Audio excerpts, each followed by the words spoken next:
Setelah hampir sepekan pasca ditemukan 2 box kontainer berisi jasad mutilasi di kontrakan Eki, polisi akhirnya mengungkap identitas korban.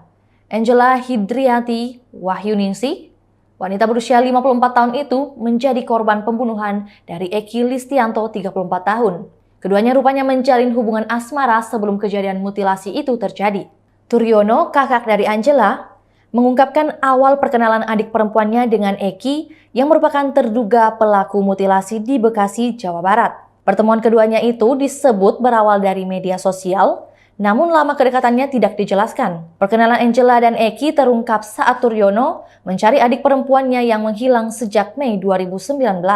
Turyono juga mengaku ia masih sempat berkomunikasi dengan Angela pada 19 Juni 2019, dan itu jadi terakhir kalinya sebab pesan itu tak dibalas. Namun dari informasi, korban Angela disebut masih aktif di grup WhatsApp kantor pada 24 Juni 2019. Korban Angela juga dikatakan masih berkunjung ke beberapa kantor tempat ia bekerja di Jakarta dan Cibinong sejak tanggal 21 hingga 24 Juni 2019.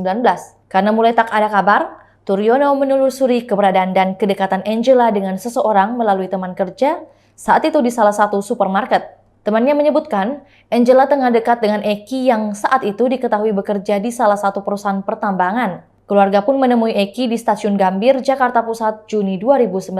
Saat itu, kata Turyono, Eki mengaku bertemu Angela terakhir pada Maret 2019 untuk kepentingan transaksi unit apartemen di daerah Setiabudi, Jakarta Selatan. Usai pertemuan itu, tak ada lagi kabar mengenai korban Angela. Keluarga akhirnya mendapatkan kabar bahwa Angela diduga menjadi korban mutilasi dengan jasad yang disimpan di kontrakan di Kampung Buaran, Desa Lambang Sari, Tambun Selatan, Kabupaten Bekasi, pada Kamis 29 Desember 2022. Penemuan diduga jasad Angela itu bersamaan dengan ditangkapnya Eki, yang sebelumnya dilaporkan oleh istrinya, telah hilang ketika sedang pamit untuk ke bank pada Jumat 23 Desember 2022.